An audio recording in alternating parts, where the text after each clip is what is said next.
जय भीम. आज अतिशय आनंद होतोय की आपण आज 11 एप्रिल बाबासाहेबांनी ज्यांना कधी पाहिलं नाही आणि ज्यांना कधी भेटले नाही आणि पण जीवनामध्ये त्यांनी जे 3 गुरु मांडले त्यातला पहिला गुरु अर्थात ज्योतिराव फुले यांची आज द्विशताब्दी जयंतीच्या निमित्तानं आज अतिशय चांगल्या विहारामध्ये आपण तक्षशिला बुद्ध विहार निगडी या ठिकाणी जमलेलो आहोत. मी सर्वांना सविनय जय भीम करतो.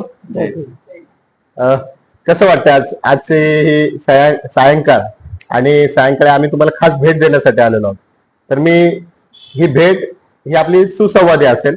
सगळ्यांशी आपण डायलॉग करूयात, आपण विहाराची माहिती जाणून घेऊयात, तुमचं विहार काय आहे हे आपण आपल्या प्रेक्षकांना सांगूयात. तर मी सुरुवात करतो आपल्या अध्यक्षांपासून की जय भीम. आपलं नाव सांग. जय भीम. मी तक्षशिला मित्र संघाची अध्यक्ष आहे निर्मला चंदन वालकर. उपाध्यक्ष आहेत बाळासाहेब कांबळे. कोषाध्यक्ष आहेत गुणवंत रामटेके. कार्याध्यक्ष आहेत रंजनाताई निमगडे. उपकार्याध्यक्ष आहेत आशाताई भैसाने.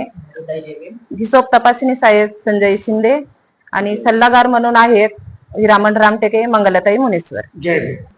या विहाराची सुरुवात 29 जुलै 1993 ला झाली आणि सुरुवातीला सभासद म्हणजे कमी होते. म्हणजे लोक जरा सभासद व्हायला घाबरायचे किंवा काय, म्हणजे त्यांना दडपण वाटायचं.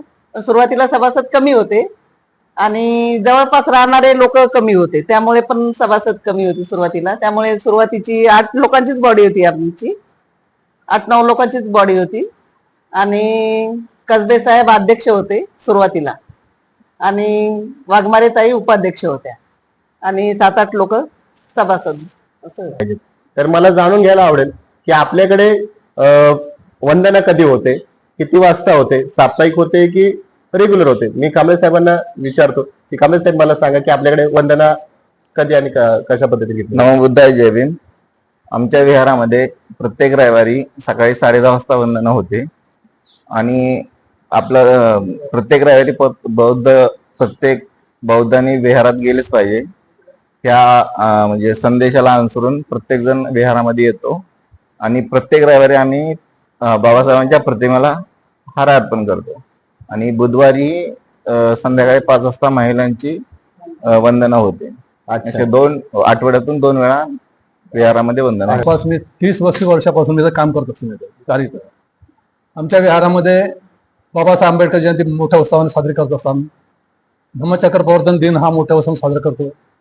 आणि महात्मा फुले जयंती, माता रमाई जयंती, माता सावित्रीबाई जयंती, छत्रपती शिवाजी महाराज जयंती, ह्या अनेक जयंत्या आम्ही साजऱ्या करत असतो.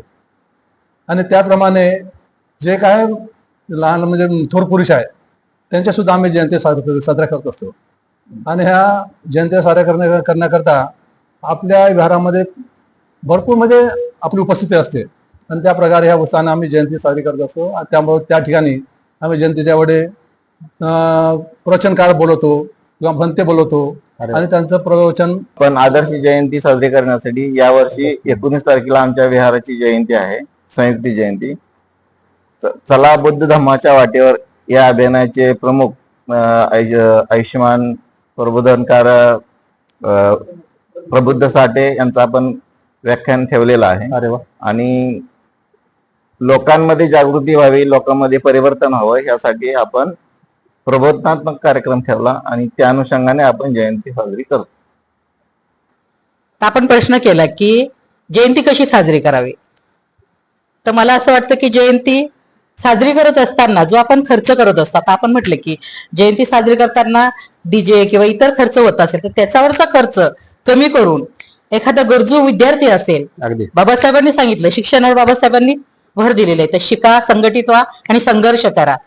तर बाबासाहेबांनी जे सांगितलं त्याला अनुषंगाने धरूनच आपण एखादा विद्यार्थी गरजू असेल तर त्याची फी भरायला पाहिजे.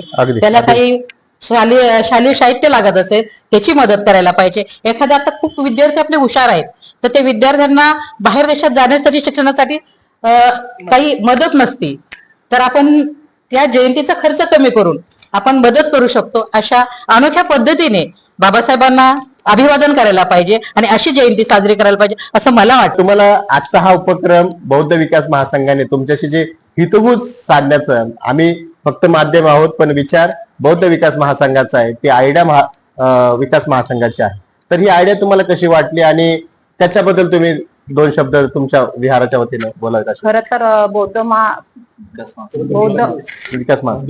बौद्ध विकास महासंघ ही विहार जोडण्याचे काम करते आणि विहार जोडणं म्हणजे समाजातला एकोणी एक व्यक्ती एकत्र येणं आणि ह्या समाजाला एकत्र येणं फार गरजेचं आहे.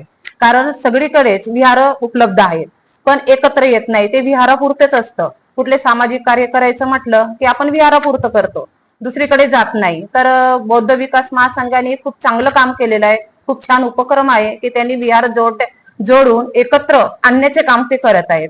तर खरंच त्यांचे मी मनपूर्वक धन्यवाद मानते की त्यांनी सगळ्यांना एकत्र येण्यासाठी प्रोत्साहन केलं आणि त्यांच्यामुळे आम्ही आज सगळे विहाराला जोडले गेलो आणि आमचा विहार सुद्धा बौद्ध विकास महासंघाला जोडला गेलेला आहे. त्यामुळे त्यांचे मनपूर्वक त्यांच्या कमिटीचे आणि संघाचे धन्यवाद मानते.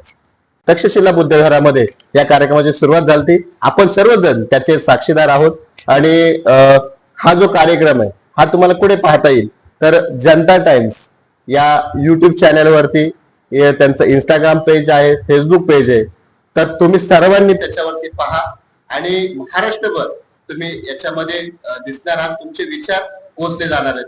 तर तुमच्या विचारातून एक चांगल्या विचाराची निर्मिती होऊन जे काही विहार आहेत जे आता कमी शिक्षित असतील, काहींची निर्मिती व्हायची असेल, काहींच्या मनात इच्छा आहे की विहार झाले पाहिजेत, तर तुमचे विहार पाहून एक आदर्श विहार म्हणून आपल्या विचारधारांकडे पाहिलं जाईल आणि त्याचा आदर्श घेतला जाईल. मी तुम्हाला सर्वांचे मनापासून धन्यवाद व्यक्त करतो.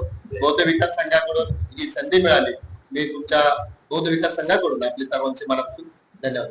जय भीम.